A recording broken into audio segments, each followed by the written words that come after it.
which got onto the leaderboard, right? There's a website just like coinmarketcap.com. That's like a site for like cryptocurrency tracking. It's very popular. Okay. There's a fun site called fiatmarketcap.com, which shows where Bitcoin is relative to the fiat currencies of the world. And it's like, last I checked, like number 27, somewhere in between the Chilean peso and the Turkish lira or something. Okay. And it had previously been close to cracking the top 10. Okay. And I think it will again at some point.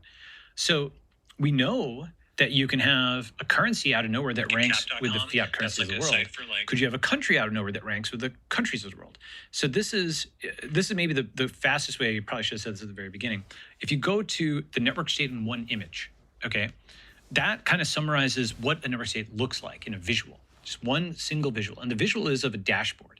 And the dashboard shows something that looks like a social network, except you're visualizing it on the map of the world.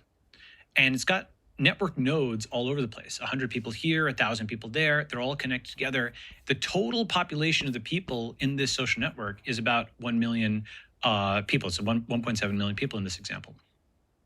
And some of the people are just singletons. They're just folks in their apartment who conceptualize themselves as citizens of this network.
And they've got the flag on their wall, right?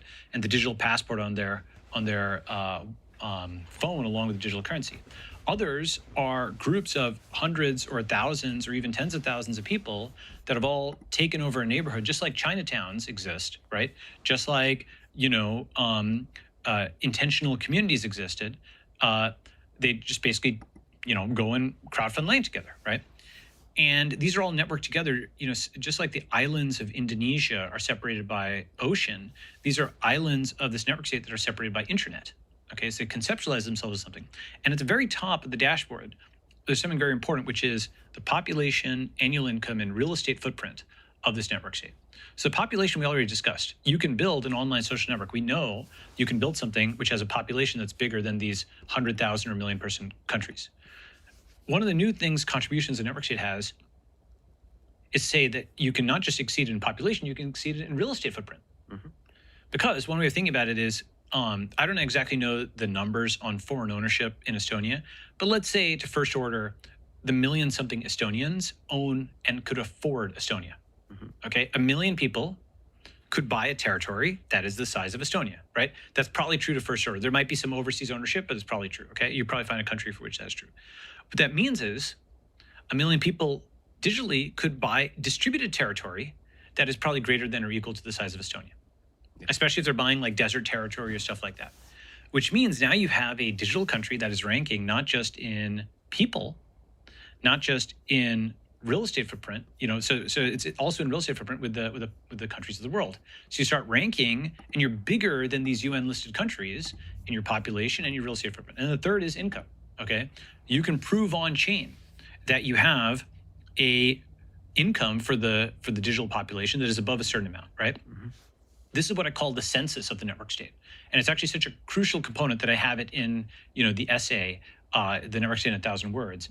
The post office and census were actually important enough to be written into the US Constitution, okay? Partly because it was like for apportionment of representatives, partly because it was a feedback mechanism.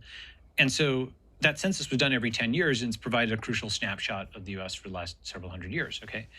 Now here, this every 10 seconds, okay? Conducting it is actually not the hard part. You know what the hard part is?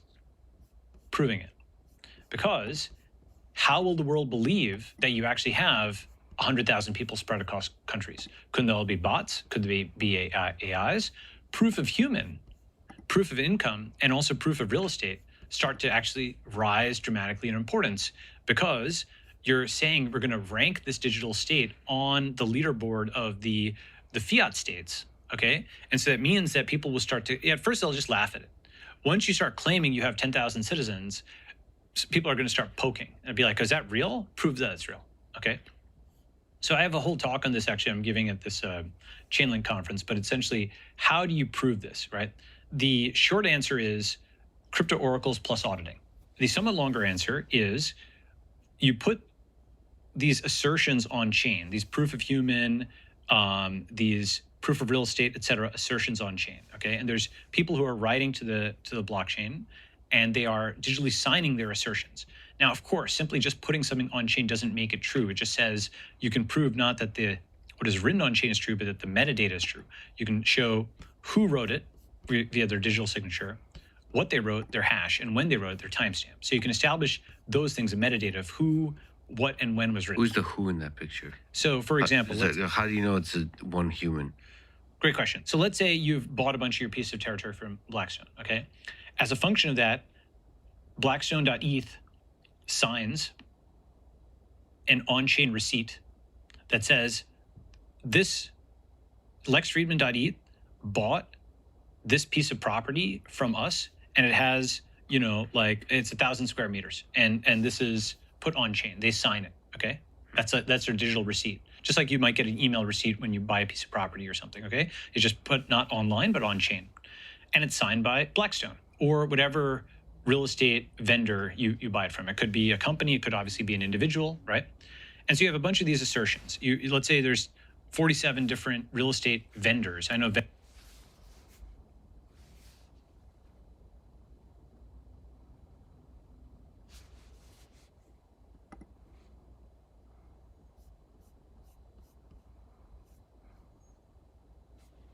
vendors, an atypical term there, but just bear with me, right?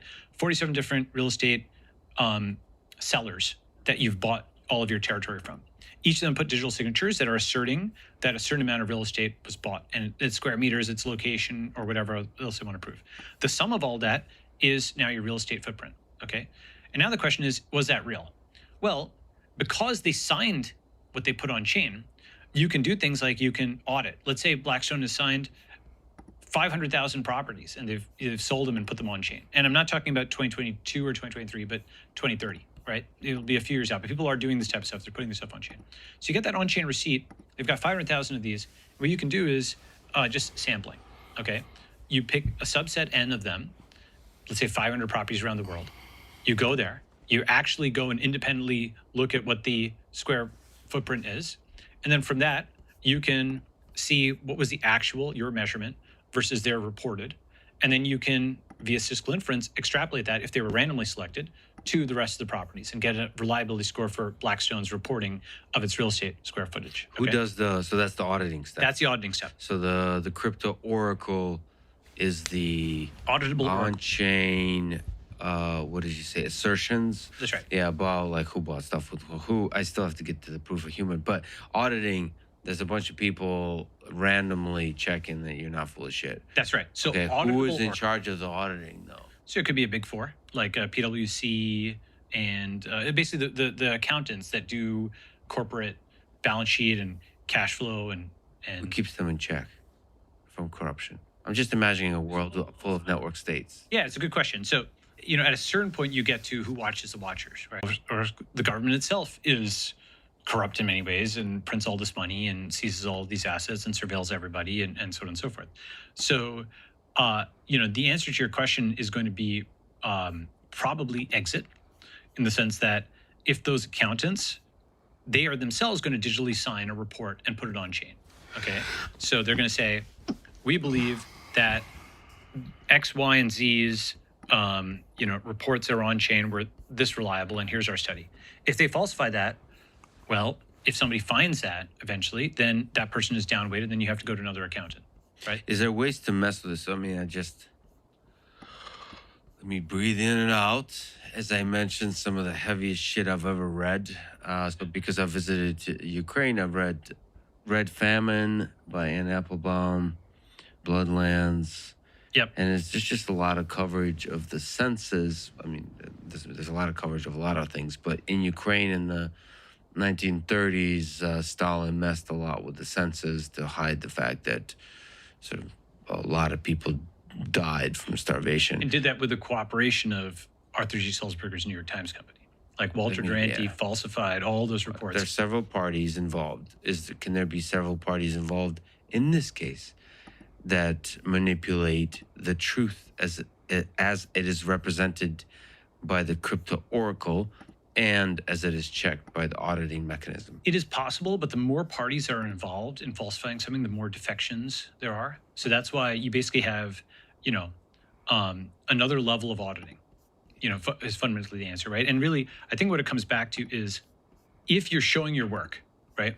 This is the difference between crypto economics and fiat economics. The Bitcoin blockchain, anybody can download it and run verification on it, okay? This is different than government inflation stats, which people don't believe, right? Because the process is just, it is true that CPI methodology is published and so on, but it is not something which people feel reflects their actual basket of goods, right? And so the independent verifiability is really the core of what true auditability is. And so then to your question, it's hard for some group to be able to collude because the blockchain is public and everything they've written to it is public. And so if there's an error, it's easier in some ways to tell the truth than to lie, because the truth is just naturally consistent across the world, whereas lies can be found out. Even, statistical tests, Benford's law? Yes. Right, it's something where the digits in like a real, if you take the last digit, or I forget if it was the last digit or the first digit. I think it's first digit, right? So you take the first digit in an actual financial statement, you look at the distribution of like how many ones and how many twos, how many threes, the percentages. It has actually, you'd guess it might be, each one will be equally random. It'd be 10%. It's not like that, actually. There's a certain distribution that it has. And fake data doesn't look like that. but real data does. It's weird. It's interesting, right? Benford's law, also called the first digit law, states that the leading digits in a collection of data sets are probably going to be small. For example, most numbers in a set, about 30%, will have a leading digit of 1. Yeah, so that's a great example of what we were talking about earlier, the observational leading to the theory. Ooh, there's a Benford's law of controversy. I'm looking that up. Benford's law of controversy. Benford's law of controversy is an adage from the 1980 novel Timescape, stating passion is inversely proportional to the amount of real information available. The adage was quoted in an international drug policy article in peer-reviewed social science. Can I just say how much I love Wikipedia? I have the founder of Wikipedia coming on this very podcast very soon, and I think the world is a better place because Wikipedia exists. One of the things he wanted to come on and talk about is the ways that he believes that Wikipedia is going wrong. So on technical truths, it's great. Remember our thing earlier on like technical truths versus political truths. On technical truths, it's great. On political truths, it's like a defamation engine. Just as one example, okay, this is something that I was going to write up, but there was a scam called HPZ token that managed to edit Wikipedia. Nobody detected it. It said that I was like the founder of HPZ token. That you were the founder. Yeah, of HPZ token. I had nothing to do with this, and people were scammed out of it because Google just pushes Wikipedia links to high on Google, and people are like, well, it's in his Wikipedia, therefore it's real, right? Wikipedia has the bio of living persons thing. They should just allow people to delete their profile because they have zero quality control on it. It's literally facilitating fraud, right? Yeah. Where people will maliciously edit and then do things with them, and nobody cares or is looking at it beyond the fraudsters. And this is happening. If that was happening, that was like undetected. I wasn't paying attention to this. This was like there for like, I don't know, weeks or months, totally undetected, that literally facilitated fraud, right? And fundamentally, the issue is that Wikipedia doesn't have any concept of who's editing or property right over trusted, right? Remember the thing, like the more trust something gets, the less trustworthy it often becomes. It kind of abuses the power, right? Mm-hmm. So what I'm interested in, Google actually had a model a while back called KNOL. KNOL, null, was something where when there were different versions of a Wikipedia style page, you had Google Docs like permissions on them. For example, you might have 10 different versions of the Israeli-Palestinian conflict, okay? And each one had an editor and folks that they could grant edit rights and so on. But this way you would actually be able to see different versions of a page, and they might have different versions of popularity, but this way you wouldn't have edit wars, you'd have forks, right? Mm-hmm. And they would all kind of, coexist, and then people could review them, and now you could see different versions of something versus the thing that just kind of rewards dogged persistence or being an editor or something like that. The other thing is a lot of the folks who have editorial privileges at Wikipedia are there from the early 2000s. And most of India wasn't online then. Most of Africa wasn't online then, right? So there's this inherited power that exists, which, again, was fresh and innovative 10 or 20 years ago, but it's now kind of outdated. Yeah, I want to see some data, though. I want to see some data because we can always. I mean, this is here's we often highlight small anecdotal. Okay, I'll give you cases. Hold on a second. Yeah, we often highlight issues in society, in the world, in anything by taking a specific example, taking anecdotal data and saying there's a problem here. Yes. I want to know on net how much positive is being added to the world because of it. My experience that I try to be empathetic and open-minded, my exploration of Wikipedia has been such that it is a breath of fresh air in terms of the breadth and depth of knowledge that is there. Now you can say there's bias built in. There's wars that are incentivized not to produce truth, but to produce a consensus around a particular narrative. But that is how the entirety of human civilization operates. And better and worse it worse in terms of platforms. I think Wikipedia but it has a lot of flaws. You're right that absolutely sometimes people can over-fixate on the anecdotal, but sometimes the anecdotal illustrates a general pattern, okay? For example, one thing that happens frequently on Wikipedia is there are editors who will plant a story, and then they will then go and use that story as like a neutral third party to win an edit war. So here's a phenomenon that happens in Wikipedia. You have an editor who's privileged above just random users, okay, who will plant a story and then cite that story as if it was a neutral third party.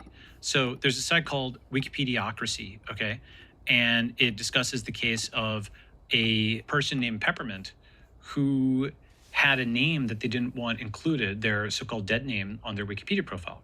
And there's a Wikipedia editor named Tenebrae who people allege was a Newsday reporter or writer that put a piece into Newsday that dead name Peppermint, and then was able to cite it on the Wikipedia article as if it was like a neutral third party when it actually wasn't, when people allege it was the same guy, okay?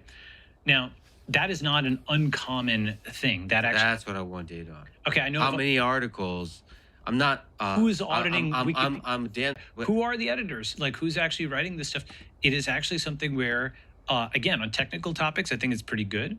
On non-technical topics, there's something called the Wikipedia Reliable Sources Policy. It's a fascinating page, okay? So it actually takes a lot of the stuff that we have been, the world has been talking about in terms of what's a reliable source of information and, so on and so forth. It's called the Wikipedia Reliable Sources Perennial Sources, okay? Yeah. And if you go to this page, okay, which I'm just going to send to you now, right?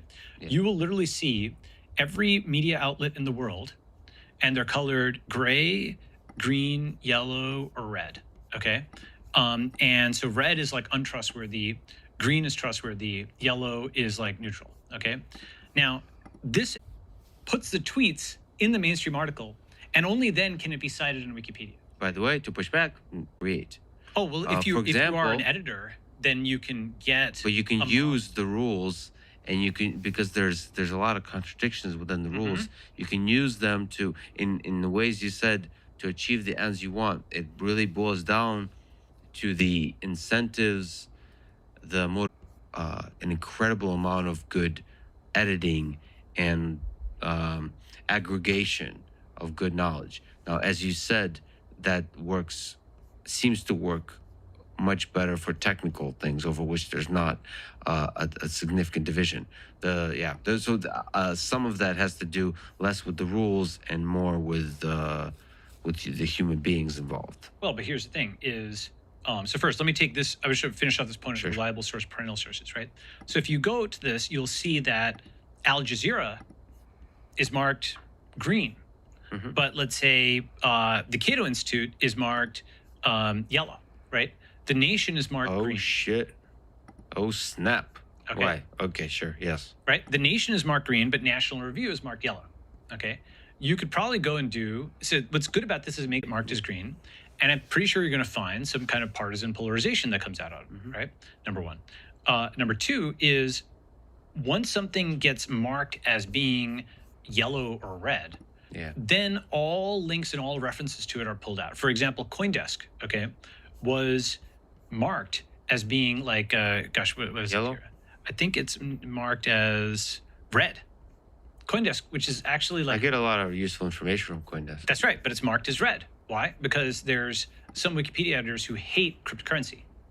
So cryptocurrency on Wikipedia has been a huge topic where they've just edited out all the positive stuff. And these are senior editors of Wikipedia who can control what sources are considered reliable. So they've now knocked out CoinDesk. They've knocked out social media. They only allow mainstream media coverage, and not even all mainstream media, only those they've marked as green. Yeah. This is the manipulation of consensus. I want to know how many articles are affected by it. And hundreds of thousands. Hundreds of thousands. You could just say that randomly. I can. I can, because all the affected, there's different levels of effect in terms of it actually having a significant impact on the quality of the article. Let me give you an example. Let me cover an example, right?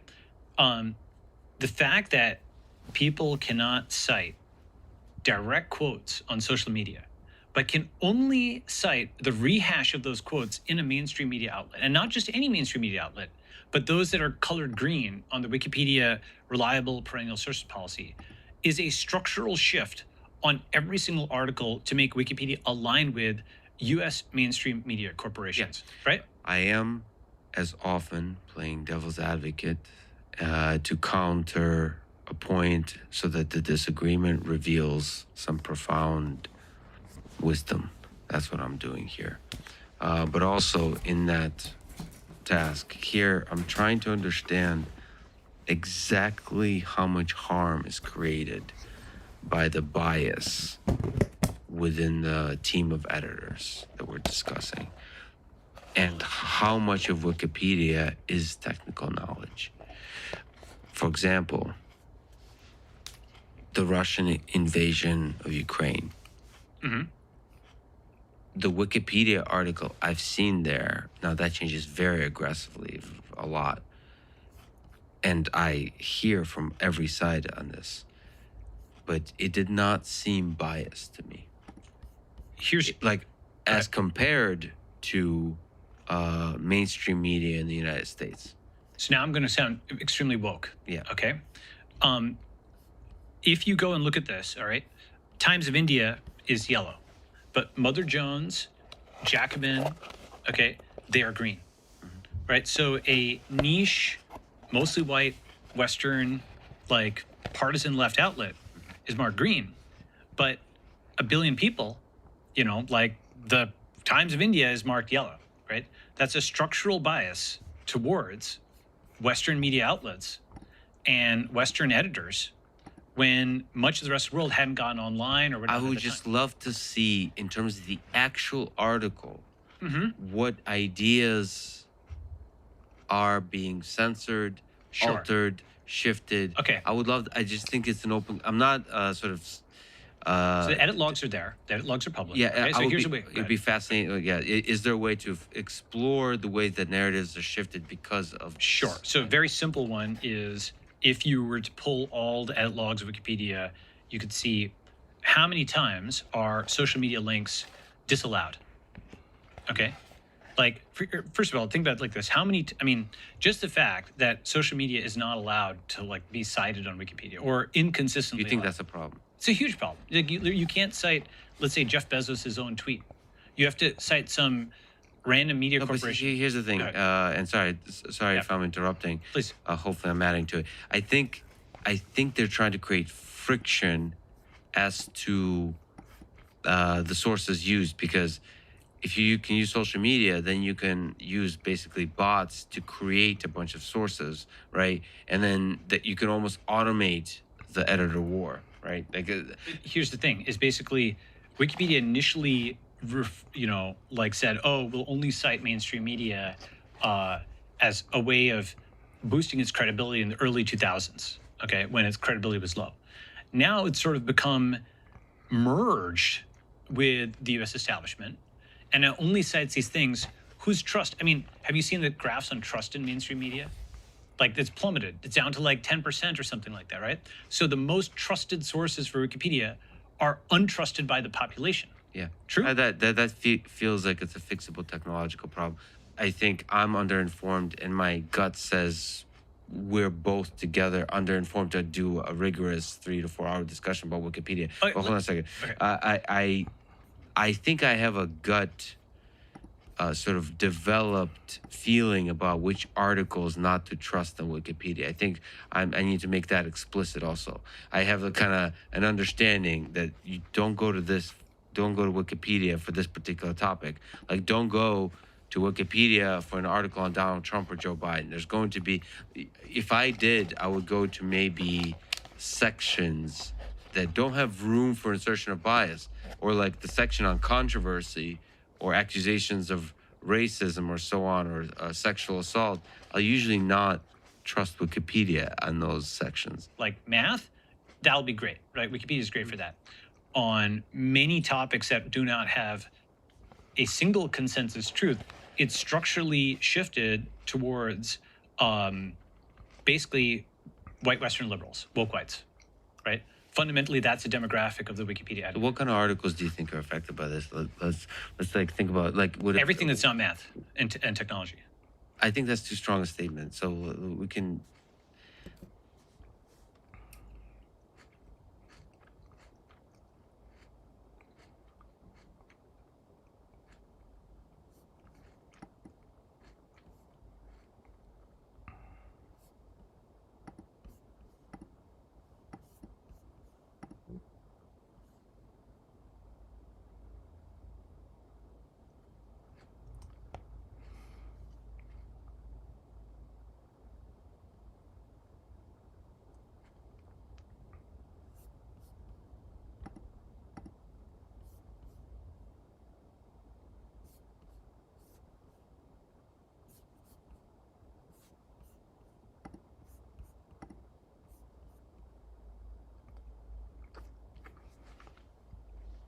like I said, war in Ukraine. Sure. I think that's too strong a statement. There's so much affect. I guess I'm saying affected to a large degree. Even his major battles in history, Battle of Stalingrad, or Sure. like that's not math. So Like, you think all of basically genocidal, maniacal dictator. With Stalin, there's a fair number of Stalin apologists that edit out mention of genocide from the first few paragraphs.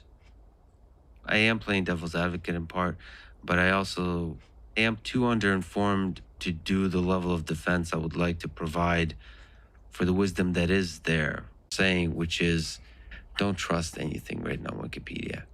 I think you're being very consistent and eloquent in the way you're describing the issues of Wikipedia, and I don't have enough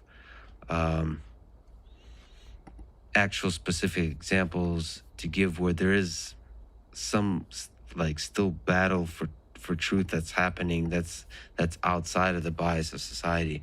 I think if we naturally distrust every source of information, there is a general distrust of institutions and a distrust of sources of knowledge that leads to an apathy and a cynicism about the world in general.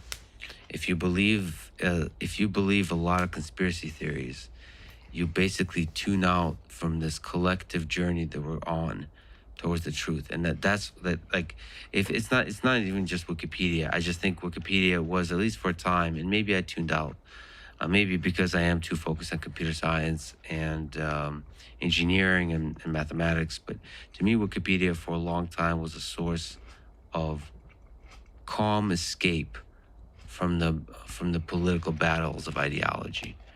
And as you're quite eloquently describing, it has become part of the battleground, because I'm sensing this. Sure. And because of your eloquence and clear brilliance here, that a lot of people are going to immediately agree with you. Okay. And this is what I am also troubled by. This is not you, Sure. but I often see that people will detect cynicism, especially when it is phrased as eloquently Yes. as yours, and will look at a natural dumbass like me and think that Lex is just being naive. Look at him trusting Wikipedia. Let me argue for your the side. mainstream narrative. Let me argue Right. your side. Okay. Can you please do that, because you could do that better than me. No, Alexa, I enjoy talking to you. And I'm doing devil's advocate a little Sure. bit, because I do really want to be. I am afraid about the forces that of basically editors of authority of talking down to people and censoring information. Yeah. So let me first argue your side, and then let me say something, okay? Which is, what you are reacting to is, oh, even those things I thought of as constants are becoming variables. Where is the terra firma? If we cannot trust anything, then everybody's just, it's anarchy and it's chaos. Like, there's literally no consensus reality, and anybody can say anything, and so on and so forth, right?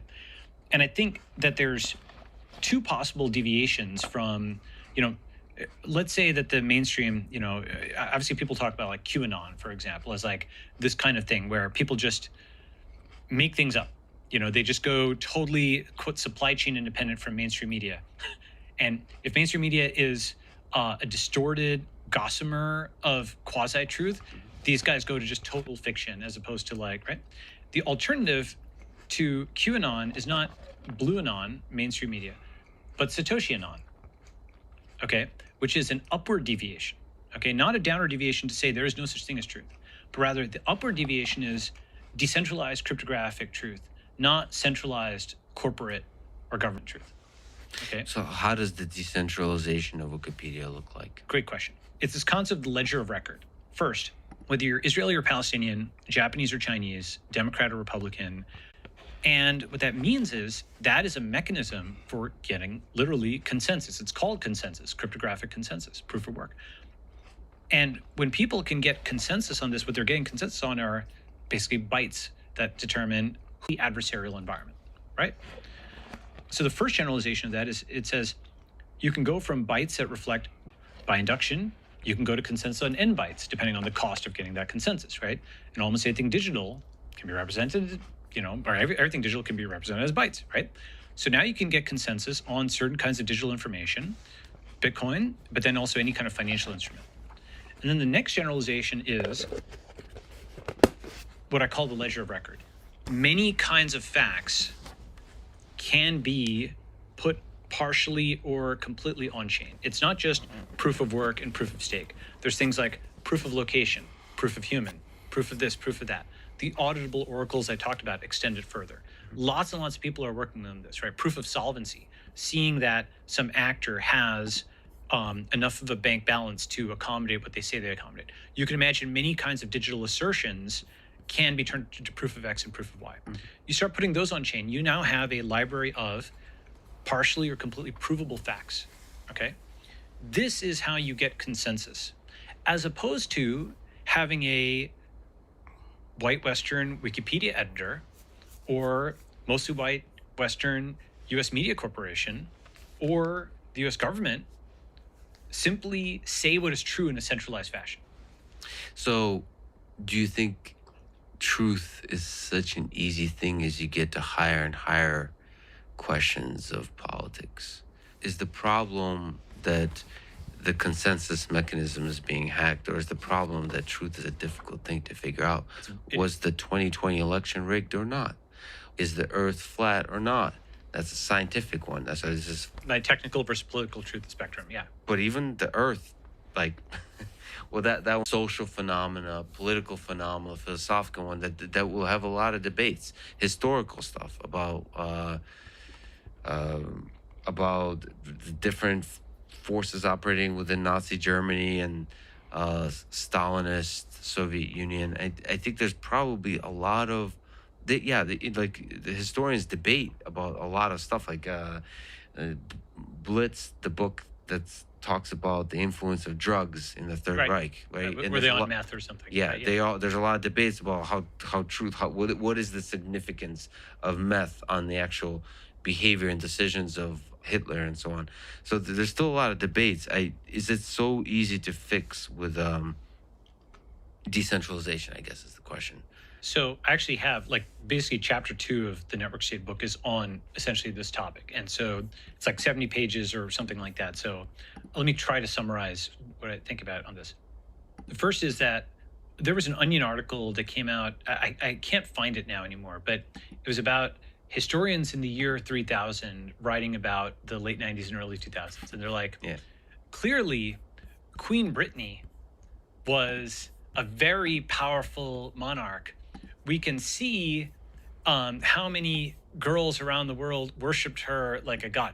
And so and it was very funny because it was a plausible distortion of, the current society by, a human civilization picking through the rubble 1,000 years later, having no context on anything, right? And it's a very thought-provoking article because it says, well, to what extent is that us picking over Pompeii or the pyramids, or even like, the 1600s or the 1700s, like a few hundred years ago, we're basically sifting through artifacts. And, Sama Berger actually has this concept of like, which is obvious, but it's also useful to have a name for it. It's like, I think he calls it like dark history, which is, and again, I might be getting this wrong, but it's like only a small percentage of what the Greeks wrote down, has come to us to the present day, right?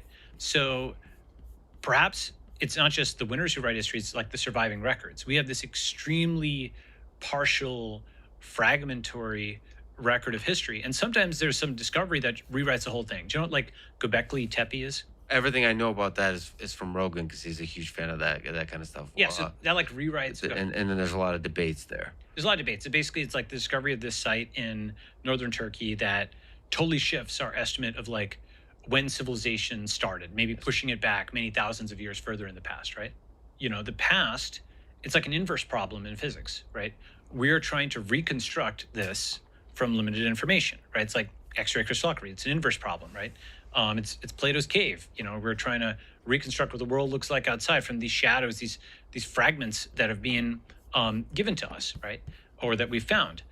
And so in that sense, as you find more information, your estimate of the past changes, right? Oh, wow, okay, that pushes back civilization farther than we thought. That one discovery just changes it. So you want to try to, given all the gaps in the data we have, you want to try to remove bias from the process of trying to fill the gaps? Well, so here's the thing. I think we're very close to the moment of it. And so that's why it'll sound crazy when I say it now. But our descendants, I really do think of what the blockchain is and cryptographically verifiable history as being the next step after written history. It's like on par with that.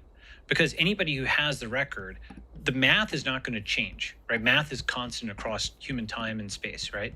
So, the value of pi is constant. That's one of the few constants across all these different human civilizations, okay? So somebody in the future, assuming, of course, the digital record is actually intact to that point, because in theory, digital stuff will persist. In practice, you have lost data and floppy drives and stuff like that. In a sense, in some ways, digital is more persistent. In some ways, physical is more persistent. Okay, but assuming we can figure out the archival problem somehow, then this future record, at least it's internally consistent, right? You can run a bunch of the equivalents of checksums, right? The Bitcoin verification process, just sum it all up and see that, okay, it's f of g of h of x, and boom, that at least is internally consistent, okay? Again, it doesn't say that all the people who reported it were, they could have put something on chain that's false, but at least the metadata is likely to be very difficult to falsify. And this is a new tool. It's really a new tool in terms of a robust history that is expensive and technically challenging to edit and alter. And that is the alternative to the Stalin-esque rewriting of history by centralized power. Yeah, I'm gonna have to do a lot of actually reading and thinking about. I'm actually, as you're talking, I'm also thinking about the fact that I think 99% of my access to Wikipedia is on technical topics, because I basically use it very similarly to Stack Overflow. And even there, it doesn't have unit tests. For example, one thing. That's a good way to put it. Right. So one thing I remember, again, I might be wrong on this, but I recall that the Kelly criterion it's actually quite a useful thing to know. It's like how to optimally size your bets. Okay. And you can have, given your kind of probability that some investment pays off or assumed probability, you can have bets that are too large, bets that are too small. Sometimes the Kelly criterion, it goes negative, and actually it says you should actually take leverage. You're so sure this is a good outcome that you should actually spend more than your current bankroll because you're going to get a good result, right? Yeah. So it's a very sophisticated thing. And as I recall, many sites on the internet have the wrong equation. Mm-hmm. And I believe that was reprinted on Wikipedia. The wrong equation was put on Wikipedia as a Kelly criterion for a while. It's funny. Okay. And so without unit tests, see, math is actually the kind of thing that you could unit test, right? You could literally have the assert on the right-hand side today, right? The modern version, we've got Jupyter, we've got Replit, we've got all these things. The modern version of Wikipedia, there's sites like golden.com, for example, like, there's a bunch of things. I'm funding lots of stuff across the board, on this.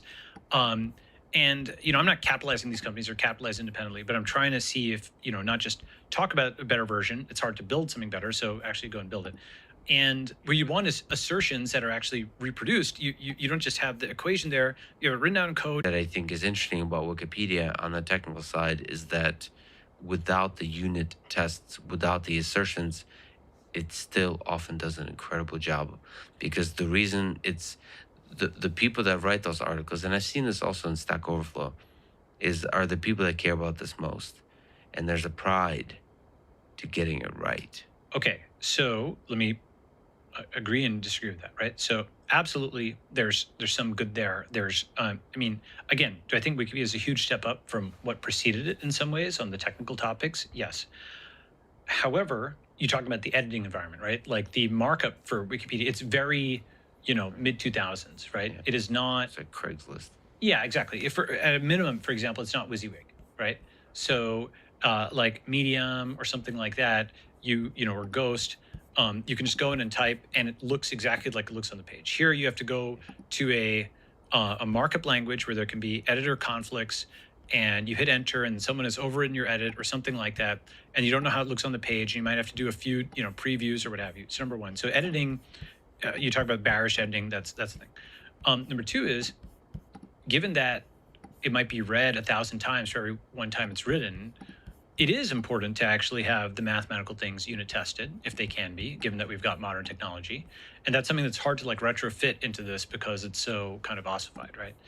Right. There's the interface on every side for the editor, even just for the editor to check that say the editor wants to get it right, you want to make it really or not So- really easy, but easier to check their work. That's like right. debugging, like a nice IDE for the That's exactly for right. the editing experience. That's right. And the thing about this is, as I said, because the truth is a global constant, but like incorrectness, right? Go ahead. Every happy family. No, I love I love to think that like truth will have a nice debugger. Well, so here's right. So the thing is that what you can do is, let's say you did have like a unit tested page for everything that's on Wikipedia. First of all, it makes a page more useful Yes. because you can download it, you can run it, you can import it, and so on. Second is it leads into I've sort of like a roadmap for building alternatives to not just existing companies, but to many existing U.S. institutions, from media and tech companies to courts and government and academia and nonprofits. The Wikipedia discussion actually relates to how you improve on academia, right? And so academia right now, one of the big problems, this is kind of related to the, oh boy, okay, the current institutions, we don't have trust in them. But is that the answer to trust no one, right? And I think the alternative is decentralized cryptographic trust or verification. And how does that apply to academia? First observation is we are seeing science being abused in the name of quote unquote science. Okay. Capital S science is Maxwell's equations. That's That's a good one. a good one, right? Quote unquote science is a paper that came out last week. And the key thing is that capital S science, real science, is about independent replication, not prestigious citation. That's the definition. Like all the journal stuff, the professors, all that stuff is just a superstructure that was set on top to make experiments more reproducible. And that superstructure is now like dominating the underlying thing because people are just fixating on the prestige and the citation and not the replication, right? So how does that apply here? Once you start thinking about how many replications does this thing have, Maxwell's equation, I mean, there's trillions of replications. Every time us speaking into this microphone right now, we're testing, our theory of the electromagnetic field, right? Or electrical and magnetic fields. Every single time you pick up a cell phone or use a computer, you're putting our knowledge to the test, right? Whereas some paper that came out last week in Science or Nature may have 0 independent replications, yet it is being cited publicly as prestigious scientists from Stanford and Harvard and MIT all came up with X, right? And so the prestige is a substitute for the actual replication. So there's a concept called Goodhart's law. Okay, I'm just going to quote it: "When a measure becomes a target, it ceases to be a good measure." Okay, so it's a fascinating thing. We can talk about that, but basically, once people know that you're using this as a measure, they will start to game it. And so then you have this cycle where, sometimes you have a fixed point. Like Satoshi with proof of work was miraculously able to come up with a game where the gaming of it was difficult without just buying more compute, right? So it's a rare kind of game where knowledge of the game's rules didn't allow people to game the game. Okay? Yeah. But Or a brilliant way to put it, yeah. Brilliant. Which is one of the reasons it's brilliant, is that you can describe the game and you can't mess with it. Exactly. It's very hard to come up with something that's stable in this way. There's actually, on the meta point, there's a game where the rule of the game is to change the rules, okay? It is...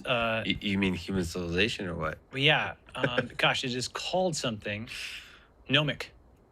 Okay? Nomic? Nomic is a game where the rule of the game is to change the rules of the game. Yeah. At first, that seems insane. Then you realize that's Congress. Yeah. Right? Yeah. Literally, it is so meta because there are laws for elections that elect the editors of those laws, who then change the laws that get them elected with gerrymandering and other stuff, right? That's a bad way of thinking about it. The other way of thinking about it is this is what every software engineer is doing. You are constantly, quote, changing the rules by editing software and pushing code updates and so on, right? So, many games devolve into the metagame of who writes the rules of the game, right? Become essentially games of Nomic. Proof of work is so amazing because it didn't devolve in such a way, right? Or it became very hard to rewrite the rules once they got set up. Very financially and technically expensive. That's not to say it will always be like that, but it's very hard to change. If we could take a small tangent, we'll return to academia. I'd love to ask you about how to fix the media as well after we fix academia. Yeah, these are all actually related. Related. Yeah, Wikipedia, media, and academia Yes. are all related to the question of independent replication versus prestigious citation.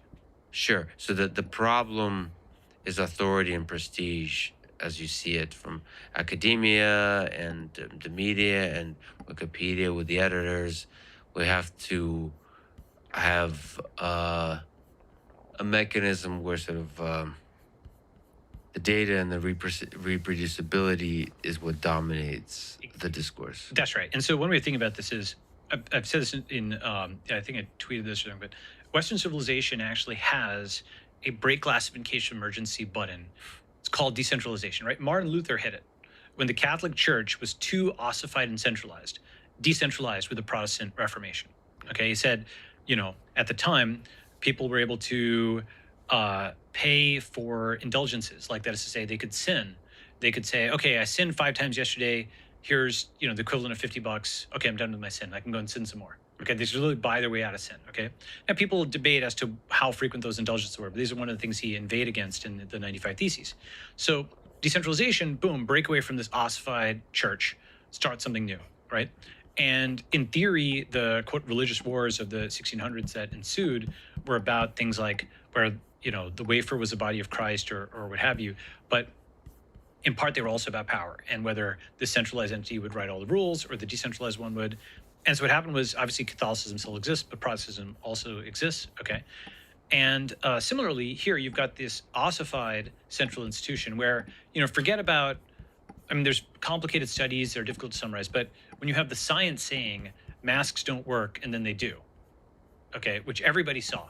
And this is not like, everybody knew that there was not like some massive study that came out that changed our perspective on mask wearing. It was something that was just insistently asserted as this is what the science says. And then without any acknowledgement, the science said something different, the next day, right? I remember because I was in the middle of this debate. And I think you could justify masks early in the pandemic as a useful precaution. And then later, post-vaccination, perhaps not necessary. I think that's like the rational way of thinking about it. But the point was that such levels of uncertainty were not acknowledged. Instead, people, were basically lying in the name of science, and public policy wasn't public health, it was political health. Okay, so something like that, you're just spending down all the credibility of an institution for basically nothing. Okay, and so in such a circumstance, what do? Break glass, decentralize. What does that look like? Okay, so let me describe what I call crypto science. By analogy to crypto, just like there's fiat science, crypto science, right? Fiat economics. Okay, so in any experiment, any paper when it comes out, right? You can sort of divide it into the analog to digital and the purely digital. Okay, so the analog to digital is you're running some instruments, you're getting some data. Okay, and then once you've got the data, you're generating figures and tables and text and a PDF from that data, right? Leave aside the data collection step for now. I'll come back to that, right? Just the purely digital part. What does the ideal, quote, academic paper look like in 2022, 2023? First, there's this concept called reproducible research, okay?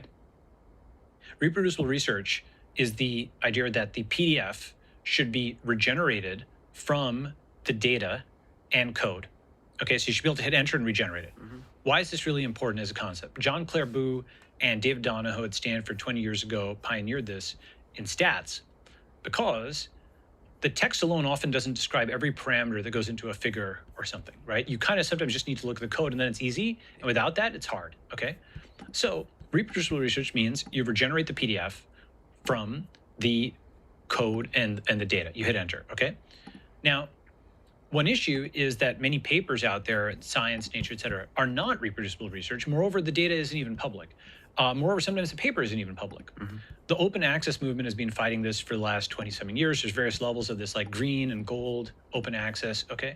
So the first step is the code, the data, and the PDF go on-chain, step number one, mm-hmm. Okay? The second thing is once you've got, so you can, anybody who is, and that could be the Ethereum chain, it could be its own dedicated chain, whatever, okay? It could be something where there's just the URLs are on the Ethereum chain and stored on Filecoin, many different implementations. But let's call that on-chain broadly, okay? not just online, on-chain. When it's on-chain, it's public and anybody can get it. So that's first. Second is, once you've got something where you can regenerate the code or the PDF from the code and the data on-chain, guess what?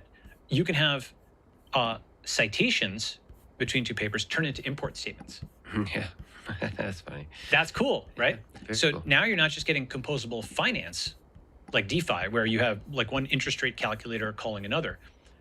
You have composable science. And now you can say this paper on this, especially in ML, right? You'll often cite a previous paper and its benchmark or its method, right? You're gonna want to scatter plot sometimes your paper, your algorithm versus theirs on the same data set.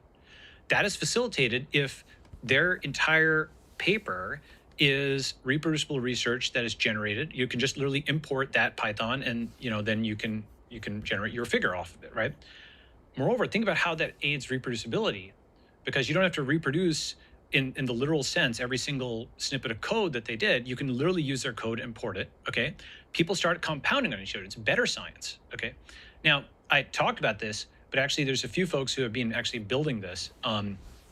So there's usescholar.org, which actually has a demo of this, like just a V1 like kind of prototype where it shows 2 stats papers on chain, and one of them is citing the other with an import statement. There's also a thing called I think DeSci.com, which is trying to do this, all right? Decentralized science.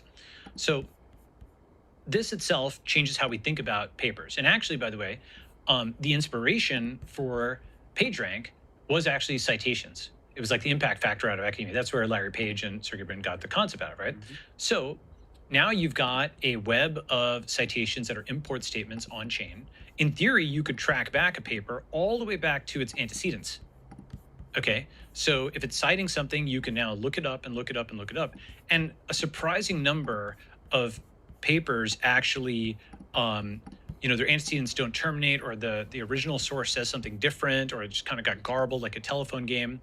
And, there's this famous thing on the spinach, does it actually have iron in it or something like that? I forget the details on this story, but it was something where you track back the citations and people are contradicting each other, okay? But it's just something that just gets copy pasted, and it's a fact that's not actually a fact because it's not audited properly. This allows you to cheaply audit, in theory, all the way back to Maxwell or Newton or something like that, okay? Now, what I'm describing is a big problem, but it's a finite problem.